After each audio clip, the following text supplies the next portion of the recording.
Assalamualaikum, saya Nanda Safarida, dosen Ekonomi Islam pada Fakultas Ekonomi dan Bisnis Imam IAIN Bangsa. Kali ini saya akan mengampu mata kuliah metodologi penelitian yang untuk minggu ini akan membahas terkait dengan teknik keabsahan data. Assalamualaikum.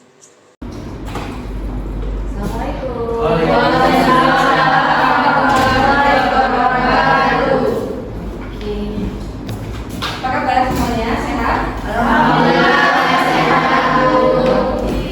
Siap untuk pembelajaran hari ini? Siap. Sebentar ya, saya siapkan dulu.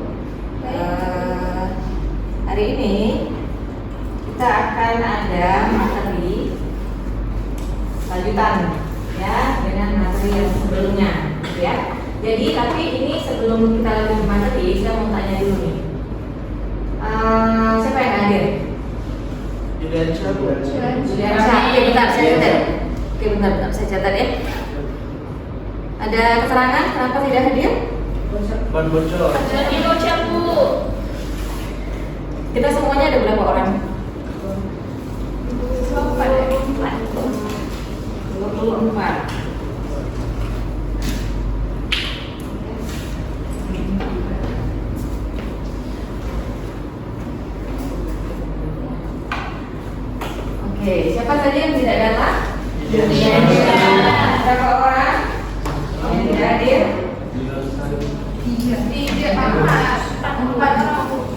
Siapa saja? Juliansyah, caranya apa? Ban bocor. Selanjutnya siapa? Lestari.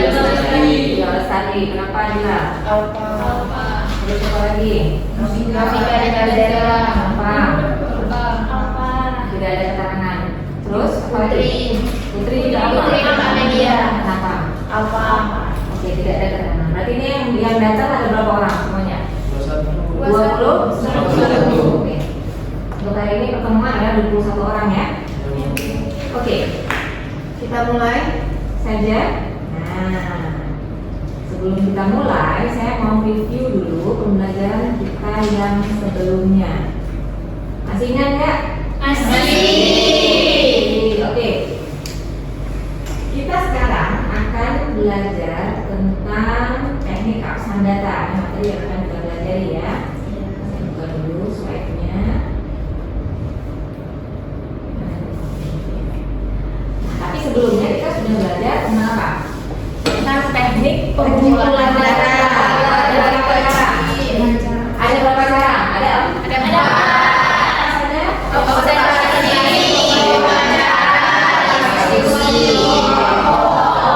Jadi salah satu yang paling sering digunakan dalam penelitian kualitatif itu adalah wawancara.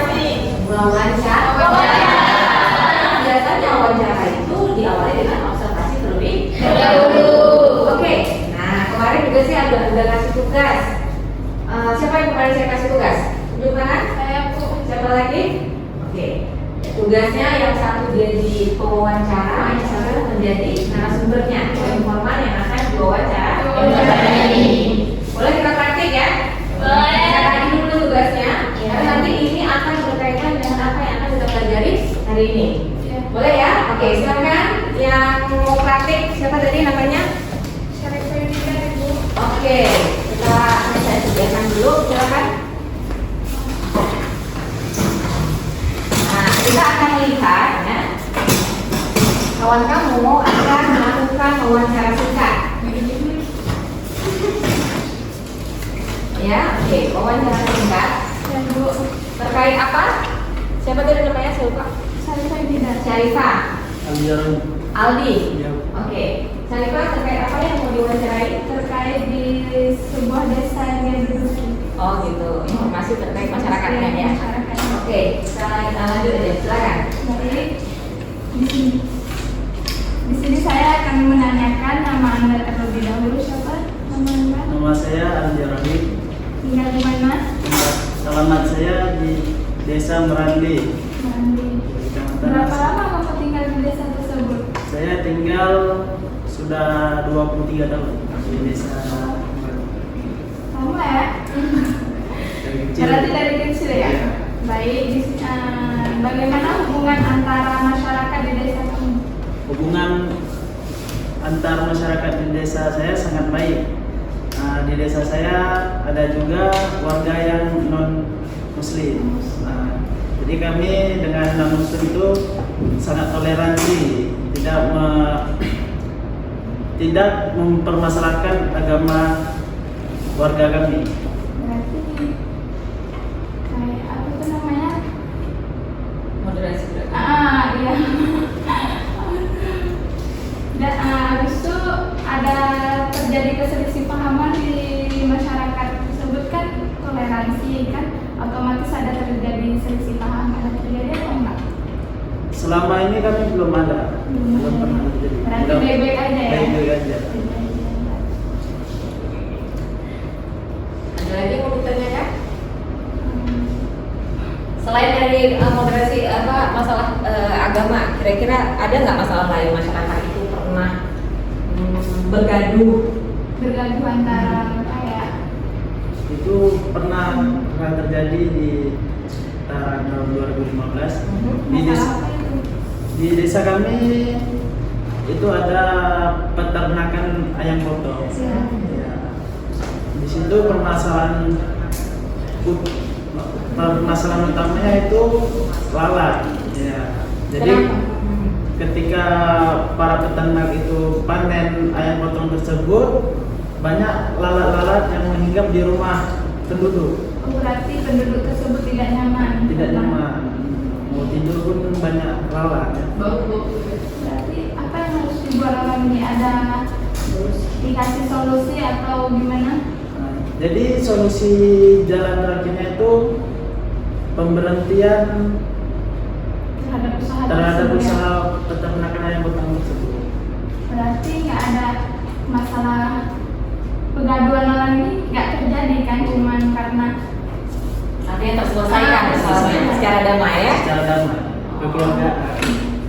Oke, ada lagi yang mau ditanyakan? baik-baik aja di situ ya. Cukup? Mana tadi kampungnya?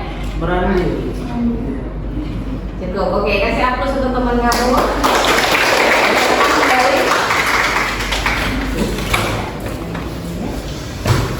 Oke, baik. Tadi kita sudah mendengarkan ya wawancara teman kamu terkait dengan kira-kira ada masalah apa nih di masyarakat di tempat Aldi tinggal. Aldi kita tinggal di mana? Tapi katanya awalnya kalau masalah kerukunan beragama, masalah masyarakat terkait dengan agama, ada non muslim di sana ya? Iya. Agama apa saja? Kristen. Kristen ya. Ada lain? Chinese mungkin tinggal di Arab. Berarti nggak ada Chinese ya? Oke. Tapi tidak ada masalah yang berarti ya. Tidak ada. Aman saja kalau terkait agama. Cuma ada masalah terkait dengan apa tadi? Peternakan ayam. Kayaknya itu di hampir semua tempat kalau udah ada ternak ayam pasti kasusnya bau, polusi udara, polusi air, polusi darat ya, tanah juga bau ya udara ya. Nah, tapi sudah selesai kan ya? Dikasih ganti rugi nggak masyarakatnya? Setiap ada panen dikasih bagi-bagi ayam. Makanya kan selesai masalahnya. Bagi ayam. Ya tapi memang itu sebenarnya ada caranya ya. Ada istilahnya AMDAL, kemudian izin untuk masyarakat manajemen lingkungan. Jadi peternak itu harus ada izin AMDAL terkait dengan seberapa jauh nih peternakan boleh dari masyarakat. Nah itu ada aturannya ya. Oke, kita balik lagi kemari. Nah tadi Aldi menceritakan terkait hasil wawancara yang menceritakan ada masalah terkait ayam. Terus dia juga katakan di kampungnya itu ada masyarakat yang non muslim ya. Artinya ada beberapa agama, ada lebih dari beberapa agama masyarakat. Kira-kira bagaimana kita memastikan bahwa informasi dari Aldi itu benar? Jangan-jangan dia ngarang. Jangan-jangan dia ngarang. Syarifah, bisa nggak kamu sebagai pewawancara menyatakan bahwa informasi yang tadi Aldi katakan benar? Bisa kalau ada buktinya, cuman kalau nggak ada buktinya nggak bisa juga. Nah, kalau tadi kamu dari wawancara pertama, bisa tidak langsung katakan itu benar? Tidak. Oleh sebab itu kita perlu untuk membuktikan. Inilah tujuan dari teknik keabsahan data. Data yang sudah kita dapatkan di lapangan, lalu wawancara, observasi, apalagi dari studi kelompok fokus, FGD, kan FGD? focus group discussion, kan? Terus ada studi panel, dan itu kan semua informasi yang kita dapatkan sebetulnya adalah data. Nah, data ini tidak bisa sepenuhnya kita langsung percaya, langsung ujuk-ujuk masuk ke dalam skripsi bagi pembahasan selesai. Bisa nggak? Tidak bisa. Kita harus sortir dulu mana yang benar, mana yang bohong, mana yang tersurat, mana yang tersirat. Dan kadang waktu dia diwawancara tadi, artinya gini-gini, kedip-kedip mata itu ada tanda tuh. Orang ketika diwawancarai dia kedip-kedip mata itu artinya dia tidak yakin, ya kan? Atau ketika diwawancara dia mencoba untuk mencari angka, tandanya dia tidak jujur. Jadi banyak hal yang bisa. Makanya kalau peneliti kualitatif itu dia hampir sama seperti wartawan. Wartawan itu harus membaca gestur tubuh daripada si yang diwawancara. Ini bohongan atau enggak? Dan jangan nanti cuma mau ini popularitas, kan? Kalau artis itu diwawancara tiba-tiba dia berkasus aja, apa ininya isunya buat popularitas ya kan?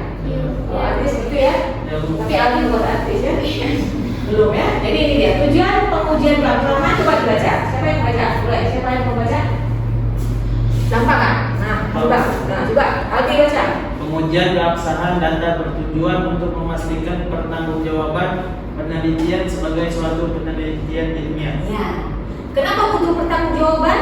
Karena dia adalah penelitian ilmiah. Kalau dia bukan penelitian ilmiah, perlu nggak ada pertanggungjawaban? Tidak. Kalau dia penelitian ilmiah, artinya dia siap untuk dipublis. Ketika dia dipublis, banyak orang yang akan tahu. Ketika yang disebarkan adalah hoax atau kebohongan, maka akan tersebar adalah kebohongan. Makanya penelitian ilmiah, pertanggungjawabannya adalah kebenaran ilmiah. Oke. Nah ini tadi ada beberapa alasan. Boleh dibaca? Siapa lagi? Bang, baca Bang. Yang di belakang siapa Bang? Yang baju biru. Urgensi uji keabsahan data pada penelitian kualitatif. Yang pertama itu ada subjektivitas peneliti sangat dominan dalam penelitian. Oke, ini saya bahas satu-satu. Subjektivitas peneliti dalam penelitian kualitatif, ya. Peneliti itu adalah instrumen. Beda dengan kuantitatif. Kalau kuantitatif kita pakai instrumennya apa? Orang lain, questionnaire, ya kan? Dalam penelitian kualitatif, manusia yang meneliti itu menjadi instrumennya. Kalau manusianya hang, maka hasilnya juga akan hang. Salah dia salah kaprah menanggapi, maka juga akan salah hasil penelitian. Ya, makanya subjektivitas peneliti sangat dominan. Perlu uji keabsahannya. Kedua apa deh? Baca lagi. Yang kedua itu alat pengumpulan data, observasi dan wawancara mengandung banyak kelemahan ketika dilakukan secara terbuka dan tanpa kontrol. Jadi tadi teknik wawancara, tapi terlalu misalkan tadi Syarifah nanya ya, dia kebawa dengan emosinya si Aldi ketika bercerita. Akhirnya tak mana tuh pertanyaannya terbuka dan tanpa kontrol. Padahal yang ditanyakan selanjutnya itu tidak perlu untuk penelitian. Makanya di sini kita perlu keabsahan data ya. Yang bohong nanti tadi tuh hadir nanti. Oke, berikutnya.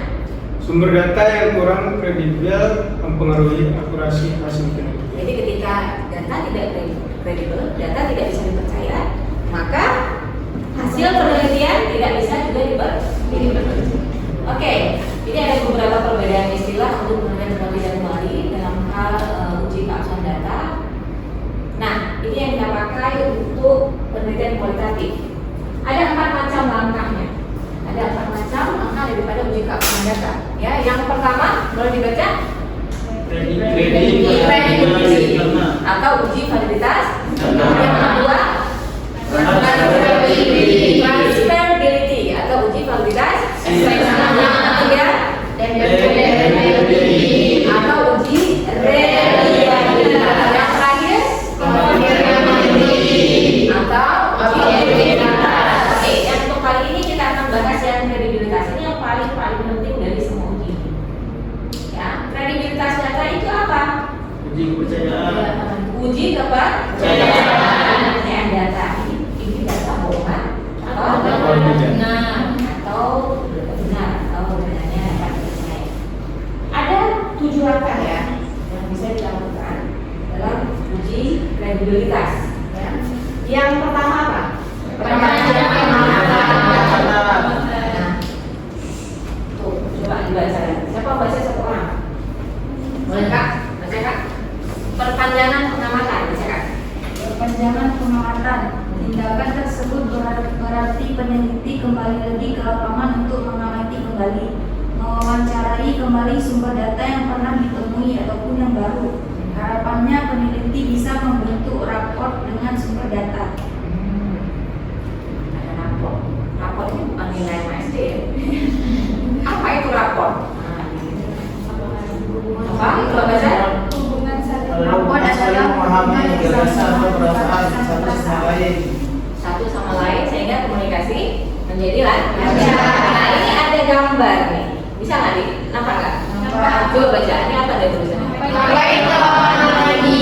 Ini ada cerita nih si cewek ini tadi dia mau pergi nih, terus ada yang nanya ngapain lama-lama lagi?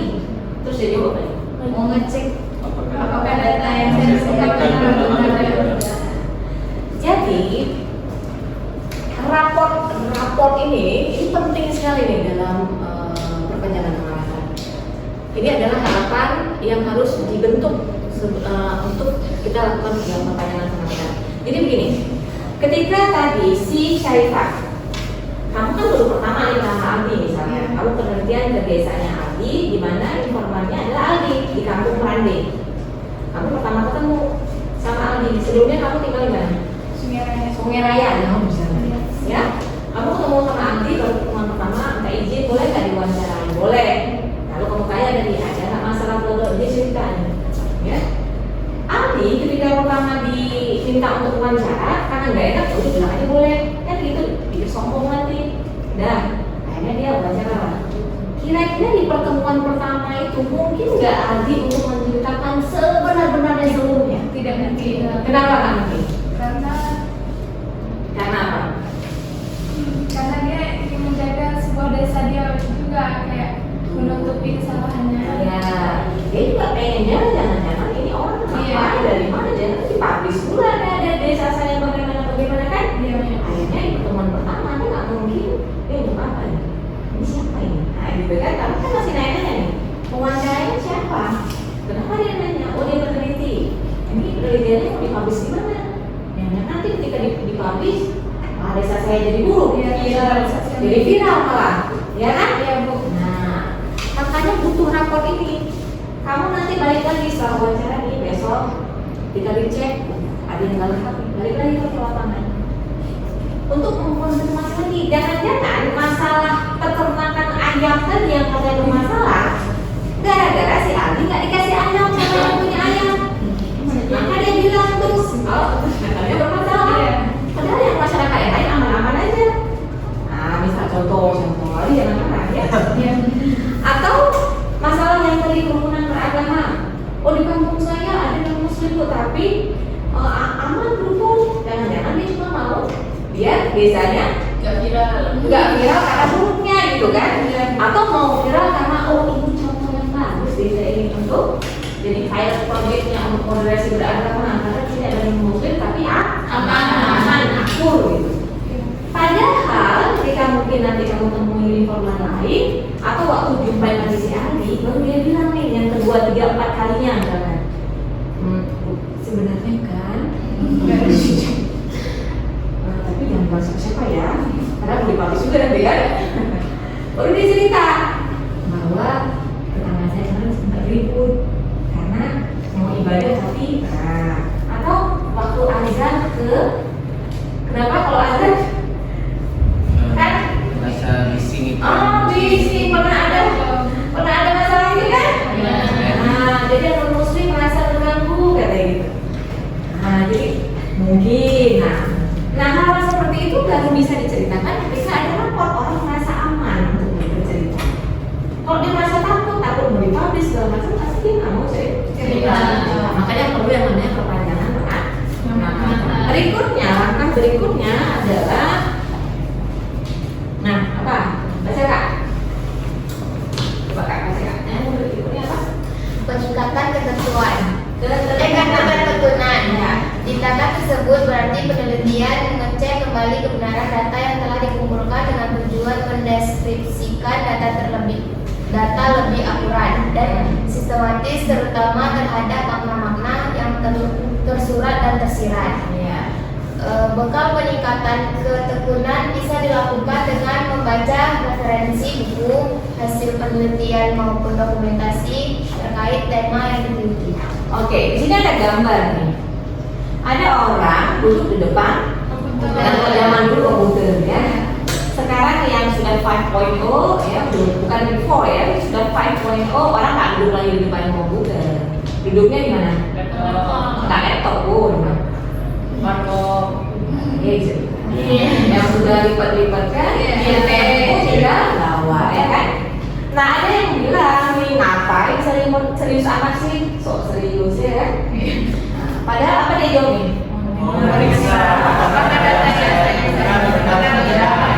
Jadi ini yang dilakukan dalam penelitian ketekunan. Jadi sebenarnya yang kita lakukan dalam penelitian kualitatif itu sudah normal dilakukan manusia pada umumnya. Kalau memang kita mau meneliti, kita kan nggak mungkin langsung terima data yang pertama, langsung terima, langsung masukin ke data, langsung pembahasannya kan? Apa yang kita lakukan? Data hasil wawancara kita lihat dulu maknanya bagaimana, yang tersurat dan tersirat. Jangan-jangan ada istilah gimana tadi, aman nggak di kampung? Aman sih. Ada yang pastinya itu apa? Kalau yang dikasihkan apa? Kasih gitu. Gimana? Aman sih. Tapi berarti ada masalah kan? Nah, itu makna yang tersirat dari kata. Nah, ini bisa dilihat dari mana nih? Peningkatan ketekunan bisa didapatkan dari kita banyak baca referensi buku, ya, apalagi hasil penelitian dahulu dan juga kita baca penelitian yang terkait dengan tema yang kita teliti. Oke, berikutnya adalah triangulasi. Nah, boleh dibaca siapa yang nampak? Kamu coba Kak. Soalnya yang besar. Ya, triangulasi. Triangulasi dalam uji kredibilitas dimaksud sebagai pengecekan data dari berbagai sumber, berbagai cara dan berbagai waktu. Yang pertama, triangulasi sumber. Kemudian kredibilitas data dari berbagai sumber. Data yang diperoleh tidak boleh dirata-ratakan seperti pada penelitian kuantitatif, tetapi harus dideskripsikan, dikategorisasikan, dianalisa kembali pandangan yang sama atau berbeda atau bahkan yang lebih spesifik dari seluruh sumber yang ada tersebut. Yang kedua, triangulasi teknik dilakukan dengan cara mengecek data pada sumber yang sama dengan teknik yang berbeda. Oke, lanjut. Triangulasi waktu. Triangulasi waktu, kemudian kredibilitas pada sumber dan teknik yang sama pada waktu dan situasi yang berbeda. Oke, ini saya langsung kasih contoh. Triangulasi ini adalah pengecekan yang dilakukan kepada baik itu sumber, ya. Jadi balik lagi, misalkan ini ya. Misalkan ya, tadi sumber kamu, Syarifah, ketika kamu meneliti adalah ahli salah satu informan kamu, ini berarti sumbernya, subjek penelitian. Jadi kamu ingin tanya tadi masalah apakah ada bagaimana keamanan di kampung, masyarakat pembangunan di kampung. Tapi si ahli ini tidak cukup, hanya satu saja. Dia masyarakat ini kan. Nanti kamu juga bisa cari informan lain yang kamu tanyakan juga pertanyaan yang sama. Contohnya siapa? Tapi di desa tersebut Di desa tersebut untuk mengkonfirmasi jangan-jangan si ahli bohong. Atau memang justru dia benar untuk memperkuat hasil wawancara. Siapa tadi namanya? Deci atau aparat desanya. Terus siapa lagi? Misalkan tadi dia bilang itu masalah peternakan tuh yang ayam peternak ayam kampung suka suka ini ada limbah. Kamu langsung percaya atau mau konfirmasi kemana? konfirmasi dulu Ke siapa? Pemilik Pemiliknya. Kamu langsung datang ke situ, tanya benar enggak gitu. Jangan enggak dia punya hubungan khusus tuh untuk ini. Ya, kamu hubungan khusus untuk peternak ayam. Atau ke siapa lagi bisa dikonfirmasi? Tetangganya. Kamu bisa langsung ke dinas lingkungan setempat. Karena kenapa? Urusan si peternak ayam ini kan dia harus mendapatkan izin dari dinas lingkungan. Nah kalau dinasnya bilang, oh dia sudah sudah berikan surat izin. Berarti masalah yang ditemukan tadi itu masalah pribadi. Nah, seperti itu ya. Jadi itu triangulasi sumber. Jadi sumbernya jangan sama. Yang kedua, triangulasi teknik. Tadi yang pakai tekniknya apa? Wawancara. Berikutnya selain wawancara, kamu bisa pakai observasi. Kalau observasi itu tidak boleh ngomong kan? Kita amati. Tanpa ada diskusi ya, percakapan. Kita amati. Jadi seperti mata-mata, betul nggak? Nah, kemudian kenapa? Lebih ke pengamanan. Iya, kalau observasi pengamanan. Kemudian apa lagi? Bisa juga dengan dokumentasi. Untuk memperkuat hasil wawancara, kamu dokumentasikan ini kotorannya di sini, banyak, simpangnya di mana-mana. Saya dengan dokumentasi. Jadi untuk menggunakan teknik pengumpulan data jangan sama, jangan satu, tapi harus lebih dari satu. Berikutnya triangulasi waktu. Apa maksudnya? Tadi kamu wawancara sore hari, besok kamu datang pagi hari. Orang biasanya kalau pagi baru bangun tidur, segar, udah mandi, udah cantik gitu kan. Waktu wawancara jujur ya, seneng dia, bahagia. Ada masalah enggak ada, aman. Tapi nggak sore datang, ada masalah enggak ada, masalah di kampung ini. Kan udah capek. Makanya butuh waktu yang butuh waktu lain untuk kita mengkonfirmasi dengan lain gitu ya. Biasanya kalau cewek tuh wanita tuh paling cantik kapan? Malam. Ya. Kalau paling jelek, wanita tuh paling jelek kapan? Siang. Pas tidur. Pas bangun tidur. Gimana tampilan bangun tidur? Ya, Jadi kalau saya tidur jadi kalau mau skincare dulu. Kalau make upnya kan udah nggak ada, belum lagi tiduran dari mana? Rambutnya gitu bangun kan? Jadi kalau bapak-bapak kalau mulai tidur, coba curi-curi ya, bangun tidurnya. Bagaimana kan bedanya? Terkejut tadi ya. Kemudian juga setelah malam pertama besoknya, mudah-mudahan bukan istri saya ini gitu, ya? Oke, terkait dengan penelitian dengan kualitatif, ini ada contoh penelitian yang saya buat bersama rekan saya dan sudah publish di Studi Ekonomika, Jurnal Ekonomi Islam ya, kita coba buka. Nah di sini kamu bisa temukan beberapa artikel, tidak hanya tulisan saya, tapi salah satunya adalah tulisan saya terkait dengan fikih tamkin ya. Kita coba buka dulu. Nah ini ada di buka archive dulu. Archive-nya ada di volume ke-8 yang publish di Desember tahun 2022. Ya, ini dia. Nah, judulnya Perspektif Fikih Tamkin dalam Peran Kementerian Ekonomi oleh Koperasi Mitra Duafa. Ini ya. Kita coba download ya. PDF-nya.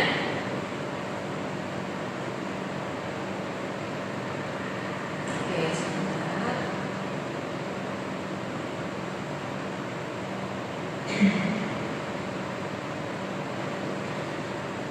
Ya, penelitian ini saya menggunakan metode pendekatannya adalah pendekatan kualitatif ya. Di sini saya akan menunjukkan dalam penelitian ini. Di sini ada digambarkan metode penelitiannya itu untuk subjek penelitian pertama. Itu kita menggunakan informan dari beberapa pihak ya, tidak hanya karena ini penelitian terkait dengan Koperasi Mitra Duafa, maka yang kita wawancara adalah informan pentingnya, key informannya adalah anggota daripada koperasi tersebut. Informan kuncinya tidak hanya berasal dari Koperasi Mitra Duafa, tapi juga kita pakai informan kunci lain, misalnya dari masyarakat setempat ya, sebagai pembandingnya. Kemudian juga ada dari aparat desa setempat. Jadi dari situ kita nanti ada beberapa informannya ya. Dari situ kita bisa ngecek ini sebenarnya informasi yang sudah disebutkan benar atau sebenarnya bohongan.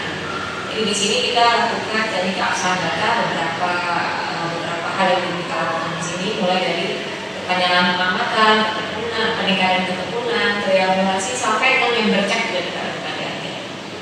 Nah, ya. Oke. Berikutnya ada diskusi dengan teman sejawat. Nah, ini diskusi dengan teman sejawat. Maksudnya gini, kamu ini teman sejawatnya siapa?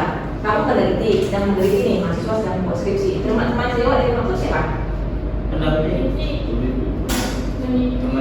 Mahasiswa sesama mahasiswa yang juga pada peneliti. Kalau peneliti itu bukan sejawat. Ya, kalau peneliti profesional, teman sejawatnya adalah peneliti profesional. Jadi tujuannya apa tuh? Apa yang pertama? Coba baca kak. Baca kak. Yang sakit. Coba. Yang satu. Ini semua juga cantik ya. Coba. Yang pertama ada pandangan kritis terhadap hasil penelitian. Oke. Yang kedua. Kedua, temuan terhadap teori substantif. Yang ketiga. Yang ketiga, membantu mengembangkan langkah berikutnya. Keempat. Yang keempat, pandangan lain sebagai Pembanding. Jadi ada 4 hal yang kenapa kita butuh diskusi dengan teman sejawat. Itu ya. Yang pertama kita dapat pandangan kritis. Kawan-kawan bilang, saya penelitian sudah selesai, bacain mah, coba baca. Mungkin nanti ada ide lain atau kemudian yang salah menurut kamu gitu. Tapi coba cari teman yang benar-benar satu frekuensi gitu. Maksudnya gini, dan nanti sebelum sudah salah, gimana benerin semuanya salah ini.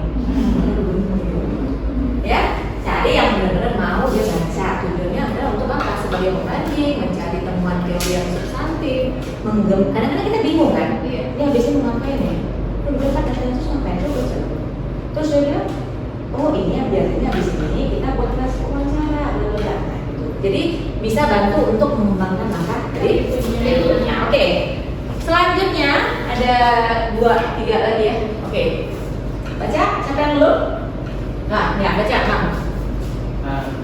Selanjutnya ada kecukupan referensi, yakni adanya pendukung untuk membuktikan data yang telah ditentukan peneliti.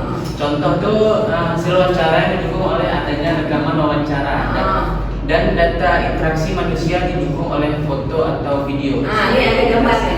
Ya, ini ada gambar nih. Apa katanya? makanya kita diberi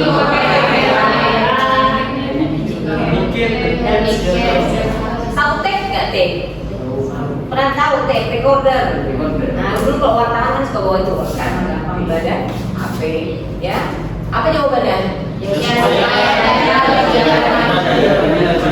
Jadi penelitian kamu kalau tidak ada bukti, ya tidak cukup referensi, maka penelitian itu sama dengan Hoax.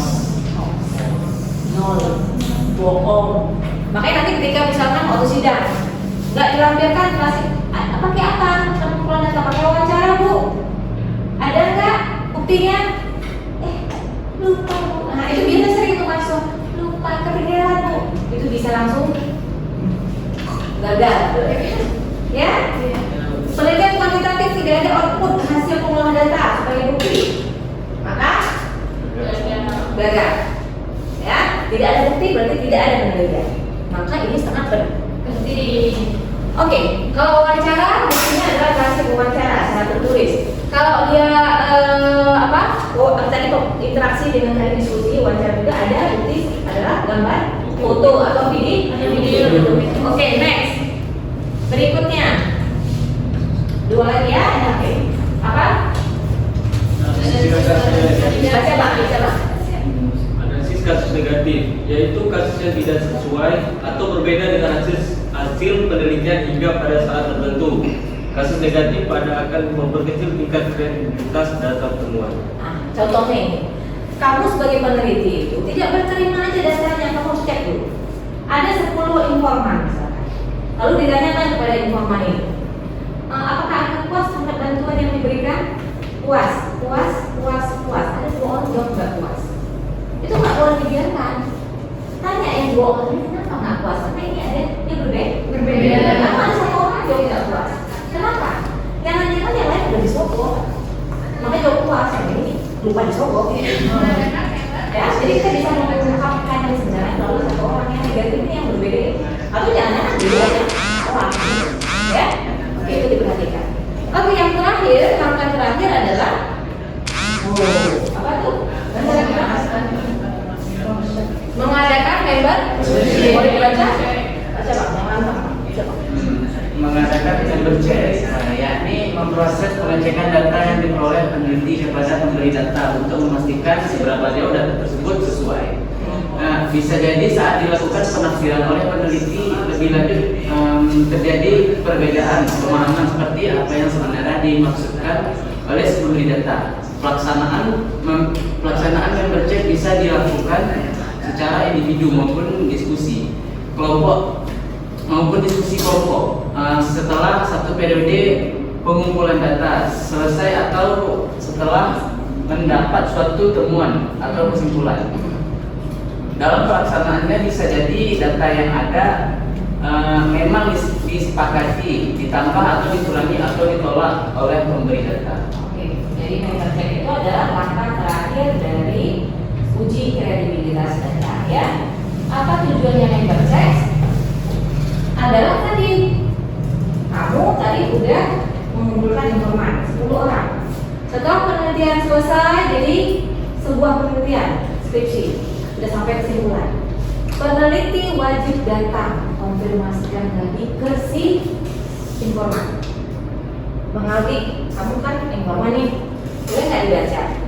Kira-kira apa yang saya tulis udah bener nggak seperti yang abang maksud waktu wawancara kemarin? Kalau dia bilang oke, lanjut, berarti udah bener, selesai. Terus kalau dia bilang aduh, ini ada yang kurang loh, ini bisa salah paham orang. Tambahkan bla-bla-bla. Harus tambah. Kalau dia bilang nggak bisa, ini bisa saya nanti yang dituduh, saya nggak ngomong seperti ini. Apa yang harus dilakukan kemudian? Tidak hanya mengulangi, tapi hapus, tapi perbaiki. Kenapa? Kalau nggak, ini nama baik dia jadi tercocok. Kalau memang salah paham. Jadi itu yang harus dilakukan pada penelitian kualitatif yang terhadap member. Gimana? Kira-kira ada pertanyaan nggak? Sudah paham. Sudah paham? Sudah paham ya?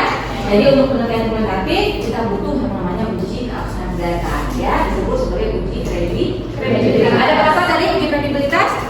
Ada tuh 7. Yang pertama apa? Perpanjangan pengamatan. Yang kedua, ketiga, triangulasi. Yang keempat, diskusi dengan teman sejawat. Yang kelima, kecukupan referensi. Keenam, analisis kasus recovery. Terakhir, Analisis sosial. melakukan member check. Oke, berarti sudah ready ya? Siap untuk penelitian kualitatif? Siap. Berikutnya adalah tugas.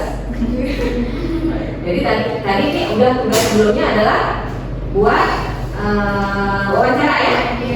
Berikutnya adalah yang lain yang belum tadi dapat kesempatan untuk maju. Tugasnya adalah hasil wawancara kamu lakukan keabsahan data. Kira-kira hasil wawancara tersebut benar atau tidak? Maka apa yang kamu lakukan? Jadi pertama tadi pertanyaan pemantauan soal. Boleh pilih itu, ya. Minggu depan saya akan tanya. Ya, iya. Ya, baik.